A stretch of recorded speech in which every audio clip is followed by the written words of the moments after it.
চলো আমাদের বাড়ি কিন্তু এখন কমপ্লিট হলো পুরোপুরি। ভাস্তি মার ছেড়ে আসলো, আমরা তো অলরেডি ফার্স্টে চলে এসেছিলাম, জামাইবাবু আসলো আর এই দুজন বাকি ছিল, এই আজকে চলে আসলে আমাদের ঘরটা পূর্ণ হলো। মানে খুব ফাঁকা ফাঁকা লাগছিল, বান্ধবী যেহেতু নেই, একা একাই আমার ব্লগে আমাকে একা একা দেখতে পাচ্ছিল, এখন থেকে আবার রোজ দেখবে। আর আমার জন্য দেখো গিফট নিয়ে আসছে। অ্যাকচুয়ালি এই গিফটটা মানে অনেক ব্যাপার আছে, ওটা এত আলোচনায় যাব না। যাই হোক, দুটো নিয়ে আসছে আমাদের দুজনের জন্য দুটো। দেখো দুটোই কিন্তু খুবই সুন্দর, আমার তো দুটোই পছন্দ হয়েছে, কিন্তু না এখন ডিসাইডই করতে পারছি না কোনটা নেব। তো তোমরা একটু কমেন্ট করে জানিও তো আমাকে কোনটা ভালো লাগবে আর আমার ননদিকে কোনটা ভালো লাগবে।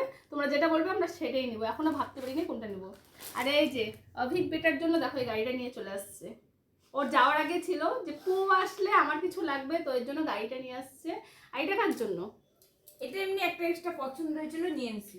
এটা নিয়ে আসছে কারোর জন্য, এখন এটা কার ভাগ্যে যাবে, কার ভাগ্যে যাবে এটা এখন বলা মুশকিল। কিন্তু না এটা খুব সুন্দর। দেখ এগুলো কিন্তু সব কোচবিহারের, হ্যাঁ সব এগুলো মা কোচবিহারের, এর জন্য একটু ভালো করে দেখালাম। আমরা যেহেতু শিলিগুড়ির বাসিন্দা, কোচবিহারের এগুলো দেখতে ভালোই লাগে। এগুলো কি হয় বলতো, এগুলো যে সেটা সুন্দর আছে দেখো, না প্রিন্টটা খুব সুন্দর। এটা কার কপালে আছে জানি না, কিন্তু খুব সুন্দর।